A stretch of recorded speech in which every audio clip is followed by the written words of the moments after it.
Bonjour et bienvenue dans cette nouvelle conférence TOTIS dédiée à Sciences Po. Aujourd'hui, j'ai le plaisir de recevoir deux étudiantes à Sciences Po Paris, Cléa et Rose. Bonjour. Bonjour.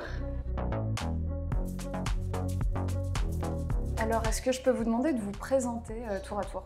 Alors tout à fait, bonjour, moi je m'appelle Rose, je suis en première année du bachelor de Sciences Po Paris au campus de Paris.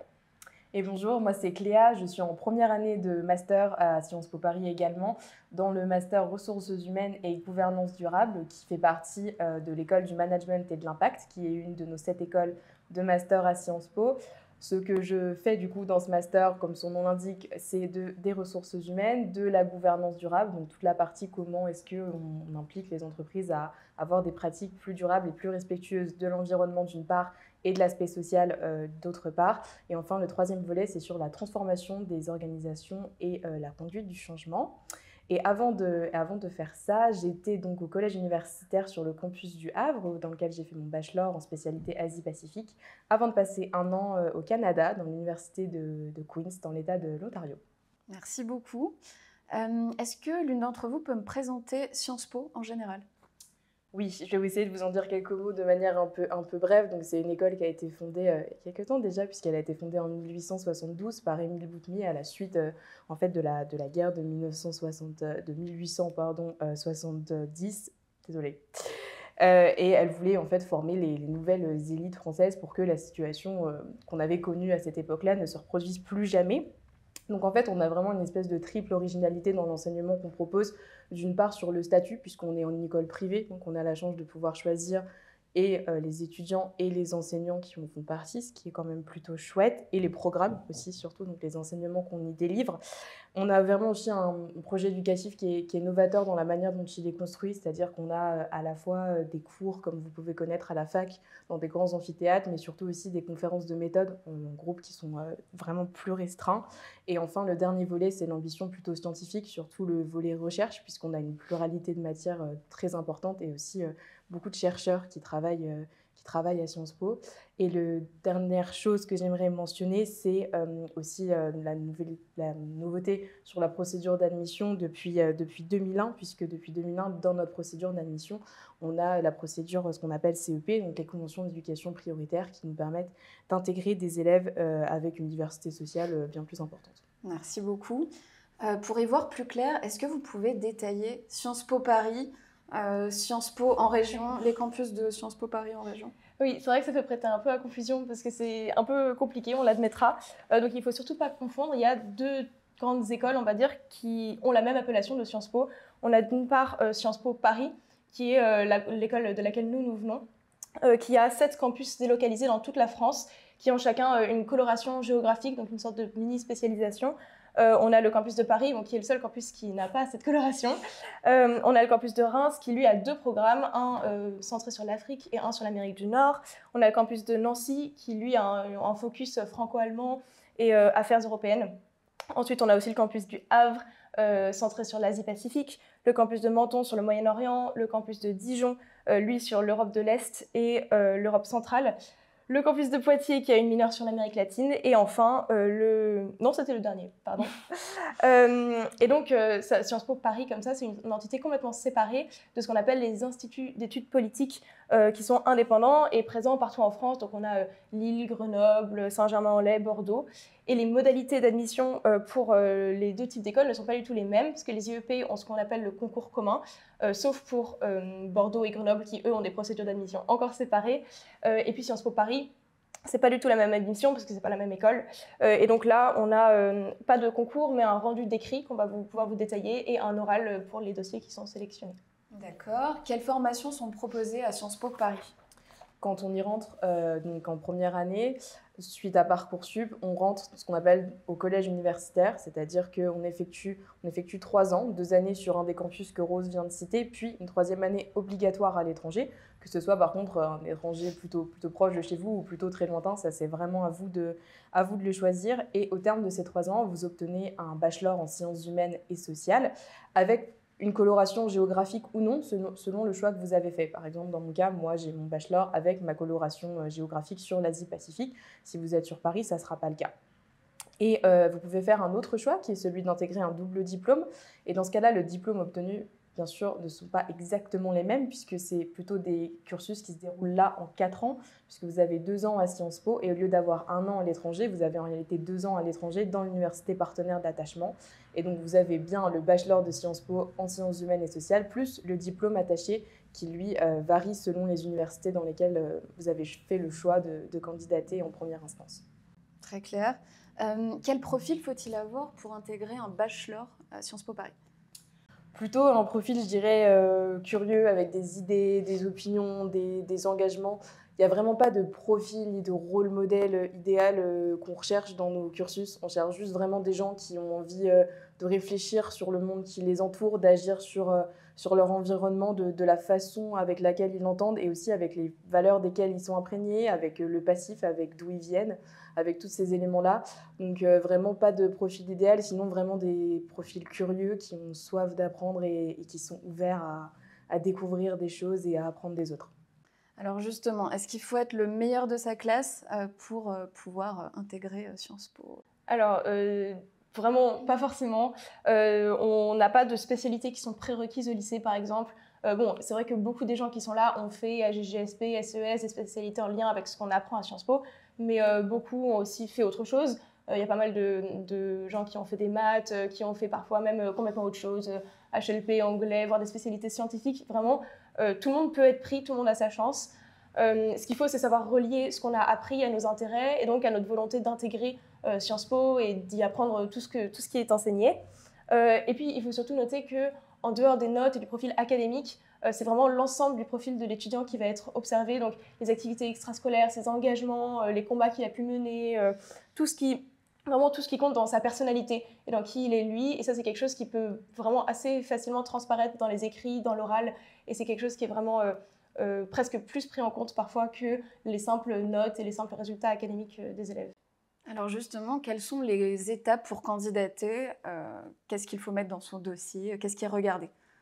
Alors ça a un petit peu changé parce que depuis 2021, donc depuis 2021, la procédure par examen, donc oui, à l'époque vous aviez le concours, elle a été remplacée par le dépôt d'un dossier uniquement sur la plateforme Parcoursup, que du coup les lycéens vous allez bientôt connaître très très bien. L'évaluation, elle repose sur 4 épreuves, donc nous on a l'habitude de le représenter avec un cercle divisé en 4. Donc vous avez d'une part les notes qui sont obtenues au baccalauréat, j'entends par baccalauréat les épreuves anticipées que vous avez passées en classe de première. Vous avez les performances académiques et les trajectoires des candidats. Je vais détailler ce que ça veut dire un petit peu après. Vous avez 2 écrits qui sont spécifiques à Sciences Po et enfin, si vous êtes déclaré admissible, un entretien, le cas échéant. Donc pour le premier volet sur les résultats du baccalauréat, vous avez une première note sur 20 qui est liée à cet ensemble-là. C'est une note qui est purement quantitative. Et voilà, ça pour le coup, c'est juste mis à disposition du jury de Sciences Po comme c'est mis à disposition de l'ensemble des personnes qui peuvent vous admettre dans les formations d'enseignement supérieur. Sur le deuxième volet, sur la performance académique, là, et sur la trajectoire des candidats, donc là, on va plutôt regarder tout ce qui est le volet performance académique, c'est-à-dire vos résultats, vos notes, vos classements, votre régularité, tous ces petits éléments-là qu'on peut plutôt bien appréhender maintenant avec ce qui est mis à dispo comme information. Et vous avez aussi la rubrique hyper importante et commune, je précise bien, vraiment c'est important, commune à toutes les formations auxquelles vous allez candidater sur Parcoursup, qui s'appelle Activités et centres d'intérêt, qui voudra bien prendre le soin de remplir et de détailler parce que ça en dit aussi pas mal déjà sur vous et sur vos engagements. Mais encore une fois, vraiment un point d'intention à ne pas trop la centraliser sur Sciences Po non plus parce que peut-être que ça pourrait vous porter préjudice pour d'autres formations auxquelles vous candidaterez. Et enfin, du coup, on a les écrits, donc ça, c'est vraiment plus spécifique, à nous. Vous avez un écrit de motivation et de projet pour Sciences Po, et vous avez ce qu'on appelle l'essai, qui est à rédiger sur un des 5 sujets qui sont proposés chaque année et qui changent chaque année. Cette première essai de motivation, il se divise en 3 parties, dans le sens où vous avez vraiment 3 questions auxquelles on vous demande de répondre. La première question, elle concerne votre projet d'études. Pourquoi est-ce que finalement vous voudriez faire Sciences Po et et pas une autre formation. Le deuxième volet, il est sur ce que Rose disait tout à l'heure, la précision des choix de campus que vous souhaitez. Il faut en préciser 2 et il faut justifier les 2, c'est-à-dire qu'il faut pas particulièrement donner plus d'importance à l'un qu'à l'autre. C'est vraiment important que vous justifiez vos 2 choix et que les 2 fassent sens. C'est-à-dire que vraiment, il y a une vraie importance qui est placée sur la cohérence. Et enfin, le dernier volet de la question, c'est quels engagements vous souhaiteriez commencer ou poursuivre si vous intégrez Sciences Po. Par engagement, on entend la montée de projet, on entend rejoindre des associations et des choses un petit peu comme ça. Et enfin, une fois que vous avez fait tout ça, vous obtiendrez une note sur ces 3 premières rubriques, une note sur 60 qui vous déclarera admissible ou non. Cette note sur 60, la note minimale, elle est déterminée par le jury d'admission chaque année et elle change, c'est-à-dire qu'elle est même des fois annoncée et modifiée. Ça a été le cas, par exemple, ça a été le cas l'année dernière, en 2021, il avait été annoncé qu'il faudrait 45 sur 60. La note a été revue à 52 sur 60 par la suite. Donc voilà, c'est un peu tout ce que je peux vous dire de manière générale. Et puis il y a l'oral qui est la dernière épreuve, vraiment, si vous êtes déclaré admissible, qui est aussi, constitue elle aussi une note sur 20 pour former un tout sur 80 qui fonctionne de la même façon. Donc avec le jury d'admission qui détermine la note minimale sur 80 pour les admis et de temps. Les gens qui sont un tout petit peu en dessous sont souvent placés sur liste d'attente parce qu'encore une fois, on est dans le système Parcoursup, donc les personnes peuvent refuser les vœux et prendre une autre formation à leur liberté. Alors pour aller encore plus dans le détail, quels sont les attendus sur ces 3 questions de motivation? Vos conseils? Les attendus sur les 3 questions de motivation, elles sont vraiment sur le même volet que sur l'ensemble du dossier. Elles sont sur la cohérence du parcours que vous allez présenter. Vraiment, c'est important. Et aussi sur la cohérence avec vous-même. C'est-à-dire que c'est important de rester vrai, de rester soi, de montrer à la personne et l'étudiant et l'élève et peut-être même encore l'enfant qu'on est un petit peu. Et vraiment, ce qui est important, c'est le cheminement qui nous a permis d'arriver là.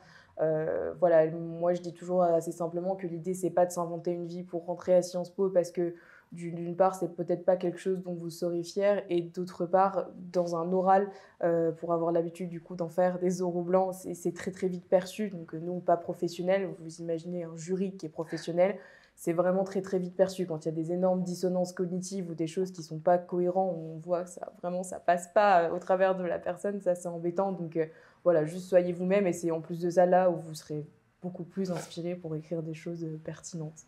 Merci beaucoup. On va passer à l'étape de l'essai. Vous en avez déjà un petit peu parlé. Vos conseils sur l'essai?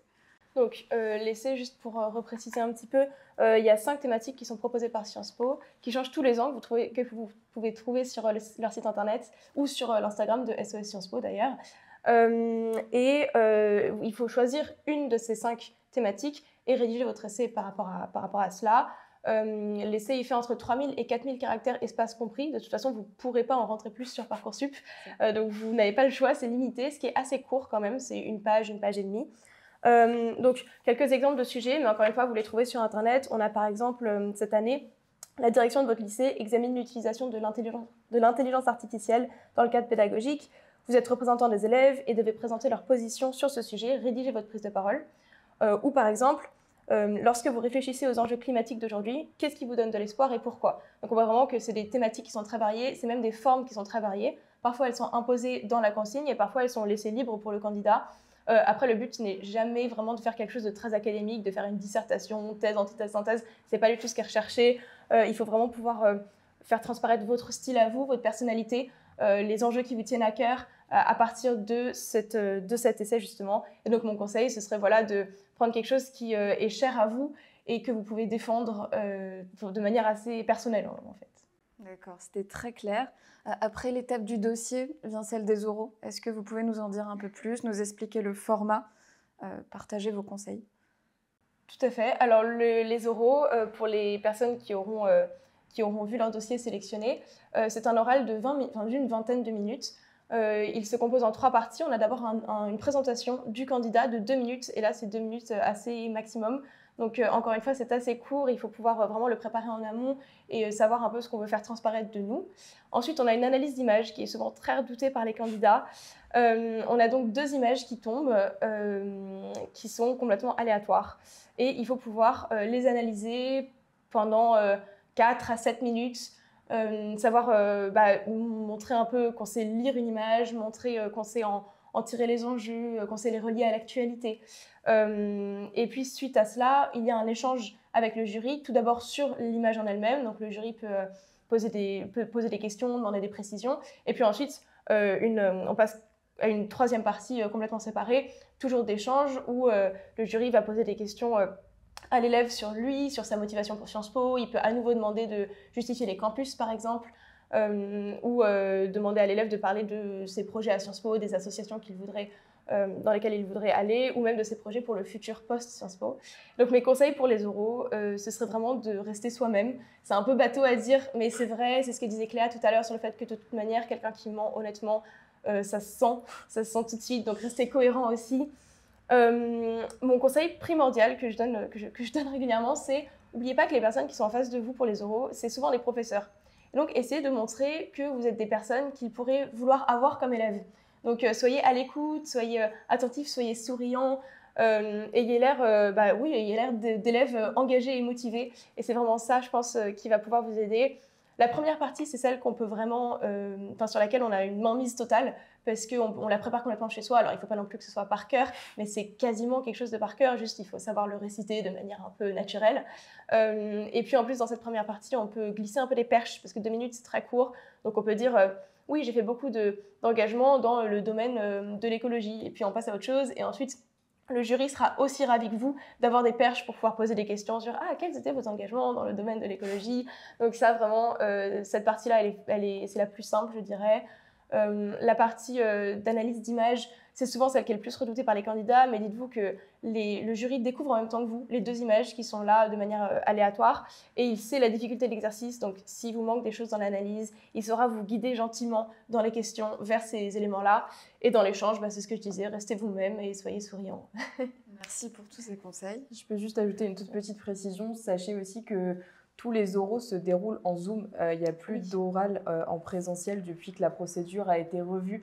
Donc, il y a la dimension vraiment purement fond que vient d'évoquer Rose. Mais pensez aussi à la dimension forme, parce que du coup, qui dit numérique dit certes pas de déplacement, mais dit aussi que pour le jour de l'oral, il faut que vous soyez prêt, que vous soyez dans un environnement calme et hyper propice à ce que vous ne soyez pas dérangé, qu'il n'y ait pas un petit frère qui rentre, qu'il n'y ait pas soudainement des travaux de voirie qui fait que vous n'avez plus de Wi-Fi. Enfin, voilà, il faut aussi anticiper un tout petit peu de toutes ces choses-là, parce que on sait à quel point peut-être déjà vous pouvez être un petit peu stressé pour l'oral. C'est pas la peine de vous stresser davantage avec des conditions et d'un environnement qui serait juste pas approprié. Et ça, vous avez la main dessus, vous pouvez l'anticiper, même si les oraux vous les faites pas chez vous parce que c'est pas possible, parce que vous devez aller dans votre lycée pour le faire ou quelque chose comme ça. Voilà, ça s'anticipe bien. Et voilà, je voulais juste apporter la petite précision. C'est un bon détail à mentionner, je pense, pour les futurs candidats.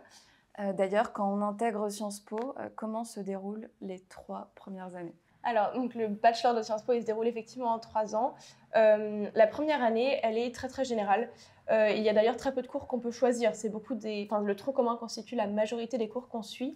On a à la fois des cours magistraux et des cours en plus petite classe. C'est ce qu'évoquait déjà un petit peu Cléa tout à l'heure. Donc, ces classes-là, elles font une vingtaine d'élèves souvent.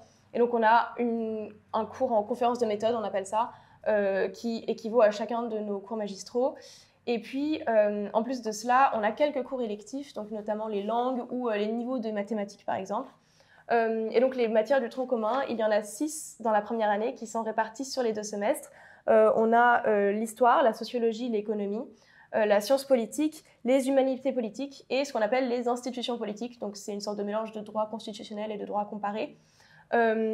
La deuxième année, elle se compose de ce qu'on appelle des majeurs. Donc, on choisit une des 3 majeurs proposées à Sciences Po, qui sont économie et société, humanité politique et politique et gouvernement. Et donc là, ça donne un peu une coloration quand même à nos études, même si des matières de tronc commun restent et peuvent être relativement fortes. Et la 3e année, Cléa le mentionnait tout à l'heure, elle se fait obligatoirement à l'étranger, ce qui je trouve est un vrai plus.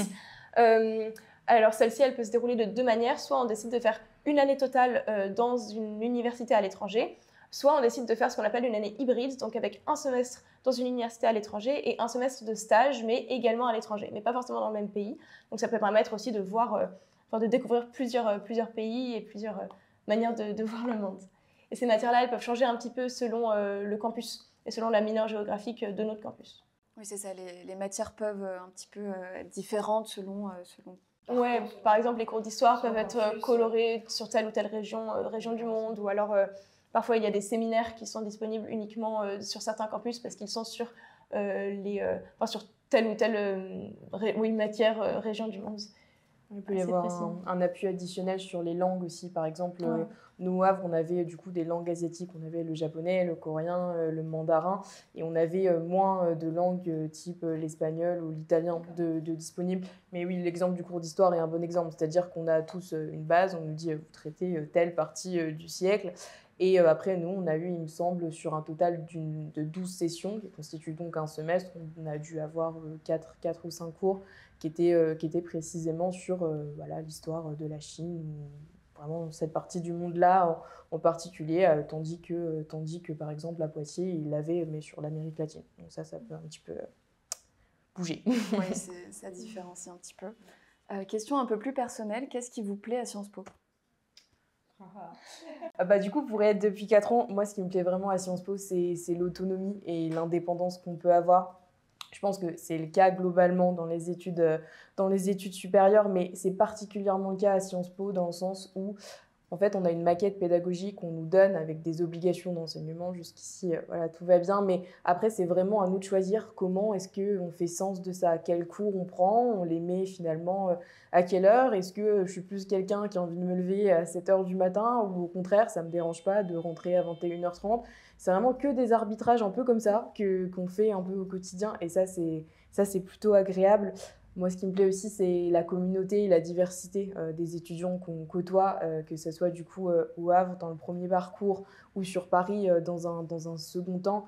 C'est incroyable de pouvoir côtoyer sur un même campus, dans un même endroit, autant de nationalités et même j'ai presque envie de dire, autant de diversité, que ce soit dans les parcours, même dans les parcours de vie des gens, pas que dans les parcours académiques. Ça, c'est super enrichissant. Donc ça rejoint aussi le côté hyper ouverture internationale de l'école qui permet cette 3e année à l'étranger. On a 470 universités partenaires. Enfin, il y a vraiment très très peu d'endroits dans le monde où on ne permet pas aux étudiants d'aller. Évidemment, le contexte géopolitique fait aussi varier ça un tout petit peu, mais ça c'est indépendant de notre volonté. Et moi, là, je pense que le 3e peut-être volet, c'est plutôt un volet sur les compétences, auxquelles du coup, je suis un peu plus sensible en étant peut-être en ressources humaines aussi, mais l'avantage d'avoir des cursus comme ça, hyper pluridisciplinaires et hyper ouverts, ça permet de former des étudiants qui sont globalement, de manière générale, hyper adaptables et qui ont une flexibilité cognitive vraiment assez élevée, ce qui, dans le monde du travail aujourd'hui, et dans le monde, je pense, en général, a vraiment son importance. Donc voilà, ça serait vraiment pour ces 3 volets-là que voilà, mes études me plaisent, on va dire. Ouais, moi, je suis complètement d'accord avec tout ce que Cléa a dit. J'accentuerai vraiment le côté international. Moi, c'est quelque chose... donc, comme j'ai dit, je suis en première année, je découvre encore un petit peu tout. Et vraiment, c'est la chose qui m'a tout de suite le plus marquée. Et encore, je suis sur le campus de Paris, qui n'est pas forcément le campus avec la plus grande diversité internationale. Mais même là, pouvoir parler avec des gens qui viennent de partout dans le monde et avoir des visions du monde complètement différentes, c'est vraiment, je dirais, une des choses qui m'enrichit le plus dans mes études. Merci beaucoup, ça fait envie. Est-ce que vous pouvez nous parler de SOS Sciences Po ? Oui, SOS Sciences Po, du coup, c'est l'association de laquelle on fait toutes les 2 parties. C'est une asso qui a été créée en 2012. On est constitué que de bénévoles étudiants qui sont dans l'école de toutes les années. Du coup, on est plutôt un bon témoignage. Et surtout sur tous les campus également, parce que du coup, on fonctionne beaucoup en ligne. On n'a pas particulièrement besoin d'être tous centralisés sur un même lieu. Bien au contraire, ça nous sert vraiment d'être un peu partout en France. Et chaque année, notre objectif, c'est vraiment d'aider le plus de lycéens possible à préparer Sciences Po et à y être admis, bien sûr, aussi dans l'idéal de la chose. On est une asso loi de 1901. Voilà, on a été reconnu en 2017. Et voilà, nos objectifs, c'est vraiment un objectif vraiment d'une part d'accompagnement voilà, du plus de lycéens qu'on puisse. Et pour ça, on a un système de binôme.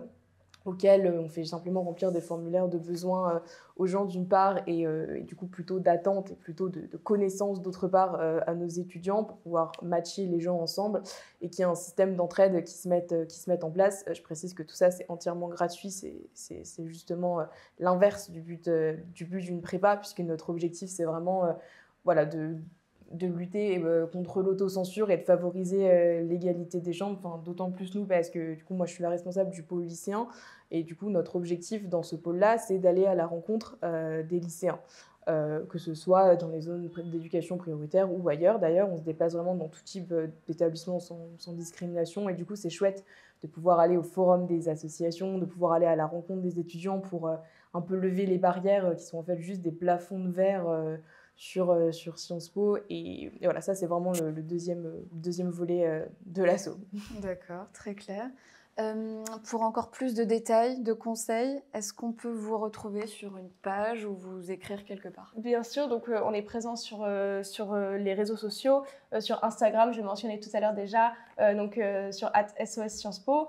On a également un groupe Facebook qui s'intitule Sciences Po Paris Aide et Conseils, où vous pouvez poser vraiment toutes vos questions, on sera là pour vous répondre. On a aussi une boîte mail si vous avez des questions, bonjour@sossciences-po.fr, sur laquelle vous pouvez nous écrire, nous adresser vos questions. Et vraiment, je vous conseille de suivre tous nos réseaux sociaux, tous nos différents comptes, parce qu'on organise régulièrement des visioconférences, des sessions de formation qui vous sont vraiment destinées, où vous pourrez poser toutes vos questions si vous voulez, où vous pourrez avoir tous les détails sur la procédure d'admission et sur tous les conseils qu'on peut vous donner. Merci beaucoup. Un dernier mot sur la vie étudiante, les associations? Oui, ça c'est vraiment une branche hyper importante des cursus à Sciences Po également. Et là encore, je parlais d'autonomie et de liberté tout à l'heure, on est sur quelque chose qui est entièrement modulable. On est sur premièrement vraiment un choix juste personnel de est-ce que j'ai envie de m'engager, si j'ai envie de m'engager à quel point, est-ce que je veux faire un 50-50 études engagement, est-ce que je veux faire un 80-20. Vraiment, ça, c'est que des choix personnels. La vie associative à Sciences Po, que ce soit à Paris ou sur les campus, elle est vraiment phénoménale. On a vraiment énormément d'associations et chaque année, il y a de nouvelles initiatives qui sont proposées et chaque année, il y a de super belles choses qui sont faites. On a des associations permanentes, comme dans beaucoup d'écoles, le bureau des élèves, le bureau des arts, l'association sportive. Voilà. En termes d'engagement, si je peux donner un petit peu des exemples un peu précis de, par exemple, ce que moi je fais et de mes engagements personnels, moi, mon choix, ça a été de faire beaucoup d'associatifs et un peu moins d'académiques parce que j'ai réussi à le balancer de cette façon-là et ça me convient de cette façon-là. Encore une fois, c'est pas un modèle, mais du coup, voilà, comme je vous le disais, du coup, je fais partie de SOS Sciences Po quasiment depuis que je suis en première année. D'abord, j'accompagnais des lycéens, puis j'ai travaillé dans un autre pôle pour faire les binômes. Et maintenant, je suis la responsable du pôle lycéen. En parallèle de ça, je fais des choses plus artistiques. Je travaille à la production, par exemple, de la comédie musicale de Sciences Po Paris, qui dépend donc du chapeau du bureau des arts. Et je fais partie du board de direction de Junior Consulting, qui est la junior entreprise en fait qui est la junior entreprise de Sciences Po Paris, enfin de Sciences Po de manière générale, puisqu'on a aussi des équipes déployées en campus. Donc 3 expériences qui vraiment n'ont rien à voir les unes avec les autres, mais qui sont hyper enrichissantes chacune et qui montrent aussi la diversité des engagements qu'on peut avoir. Ça peut être à la fois artistique, social ou sur une voie comme à Junior Consulting beaucoup plus professionnalisante parce que pour le coup, ça ressemble plutôt, on fait vraiment beaucoup d'accompagnement client, on est confronté à nos clients, voilà, ça apprend beaucoup de choses aussi. Et puis même sur le fonctionnement en soi, c'est sympa de pouvoir manager un petit peu des gens, des équipes, on apprend beaucoup sur soi. Donc voilà, si je peux donner une petite image du volet de la vie associative, je sais pas si tu veux. Ok, donc Cléa a déjà été très complète sur le sujet, mais je peux vous parler par exemple un peu de ce que moi je fais. Donc je suis dans le pôle lycéen de SOS Sciences Po, mais ça Cléa vous l'a déjà très bien expliqué. Mais personnellement, j'ai tout un engagement très artistique aussi à côté. Je suis par exemple partie de l'orchestre de Sciences Po. Donc Sciences Po a un gros orchestre, enfin c'est le chœur et l'orchestre de Sciences Po. On fait quand même de grosses productions. Donc s'il y a des musiciens parmi vous, vraiment ça peut être une super opportunité. Mais il y a plein d'opportunités de faire plein de types de musique différentes. Donc par exemple, je fais aussi partie du groupe de jazz. Donc ça c'est encore un autre style. Je fais du chant a cappella, mais il y a aussi des groupes de rock, des groupes beaucoup plus classiques de musique de chambre. Vous pouvez vraiment faire ce que vous voulez. Puis j'ai aussi un ami qui a décidé de monter Cyrano de Bergerac. Et donc, on est une cinquantaine sur le projet à monter Cyrano. D'ici la fin de l'année, il va se monter dans ce qu'on appelle une initiative étudiante, donc ce qui permettrait normalement d'avoir des fonds de Sciences Po, de pouvoir avoir des salles là-bas et de l'équipement. Enfin, vraiment, c'est génial. Donc, si vous avez plein de projets, vous pouvez les faire. Vous pouvez aider à participer à des projets d'autres. Et vraiment, il y a plein d'opportunités. C'est ça qui est trop bien. Merci beaucoup. Plein de possibilités au niveau associatif, on l'a compris. Merci à vous pour cet échange. Merci beaucoup pour votre temps et de nous donner la parole sur le sujet. C'est chouette, je pense. Merci à vous. Merci à tous d'avoir suivi cette conférence et à bientôt sur Totis.